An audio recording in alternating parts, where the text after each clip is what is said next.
Hey everyone, let's talk about ingredients to avoid.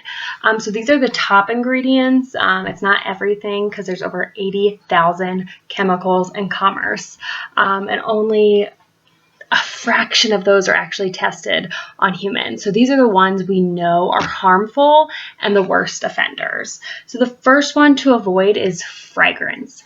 Fragrance, in that word alone, manufacturers can legally hide hundreds of toxic chemicals in that word as part of their trade secret. So it's kind of not good.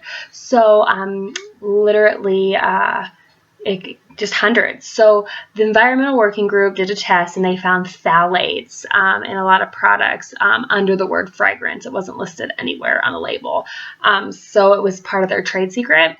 And phthalates are actually known petrochemicals that are used to soften plastics, like children's toys, car interiors, shower curtains, but they enhance fragrance and smells and personal care products. So phthalates is our huge one to avoid. It's a carcinogen. It's linked to breast cancer, diabetes, obesity. It's bad. It's a big one. No.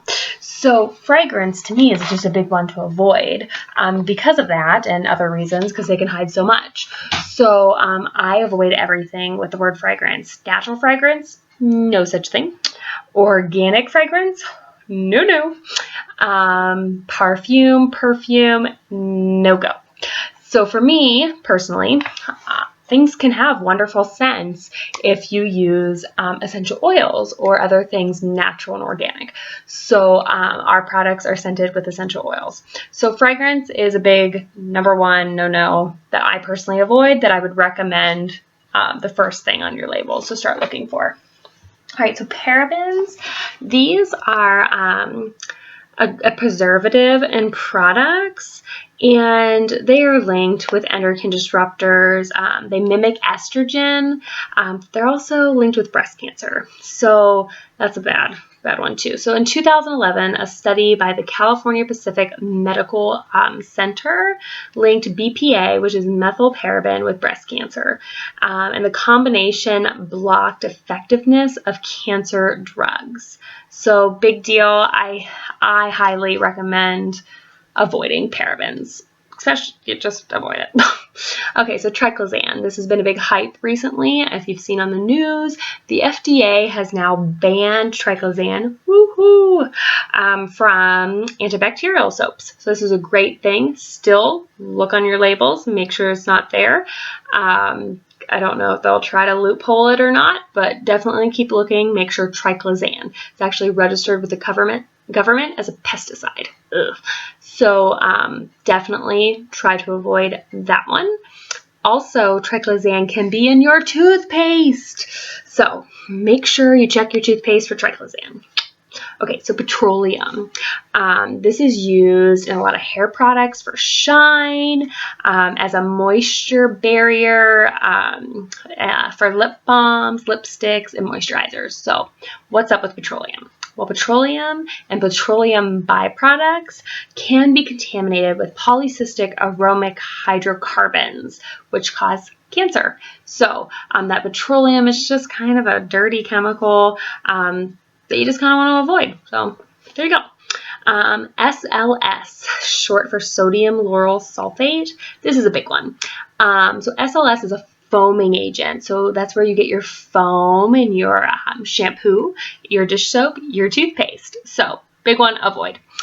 Because it is also in paint. Sodium lauryl sulfate is what's in paint solvent, and it's a carcinogen. It's bad. So I always avoid SLS. So just make sure you're checking that toothpaste. You're checking your shampoo, those kind of things that foam. Okay? PEGs, short for polyethylene glycols. These also contain carcinogenic contaminations, 1,4-dioxane, known to affect the liver and the kidneys. Okay? All right, so nanoparticles, things like zinc and titanium, you want to avoid these if they're not non-nanoparticle. So if it's just zinc, I avoid it. Why is that? Well, nanoparticles have been shown to cross the cell barrier and drive into your organs, including the brain. So look for non-nanoparticle, and then you're good. They can't drive through the organ. So a company who is green is going to label that they have non-nanoparticle products because they know that you are looking for that. That's why you're shopping there. So if it doesn't say non-nano and you think it's a green company or you think it's a good one, just give them a call and ask. They have to, they have the right. They should be telling you when you call if it's non-nano or not. So give them a call. That's all you have to do. All right, so aluminum and metals. These are the active ingredients in many antiperspirants. So the problem with this is it's bioaccumulative, meaning that it will store in your fat cells and accumulate, which is really bad for your lymph nodes in your armpits and can cause cancer. So another one to avoid. When I tell people to avoid things, it's usually like start your head, your armpit, your groin area, because those areas can get the most toxins. So armpits, big one to avoid, but we don't want you to stink. No. So we do have some options for you. I do say, give yourself a couple weeks to detox, and hopefully our deodorants will work for you. And we have some other, tricks in the trade to help you out, but that's a big one to avoid are those aluminums. Okay, so, let's talk about mineral oil. I didn't really know about that one until recently, actually. And it is a petroleum byproduct. So it's got that carcinogenic contamination as well.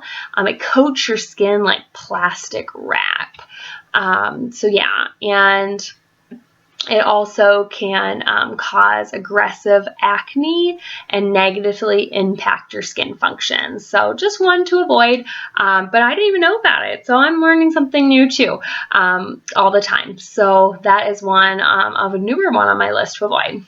So talc. All right, so talc belongs to the asbestos family, and it is a carcinogen, which I'm sure you've seen on the news with some companies that had talc in their baby powder.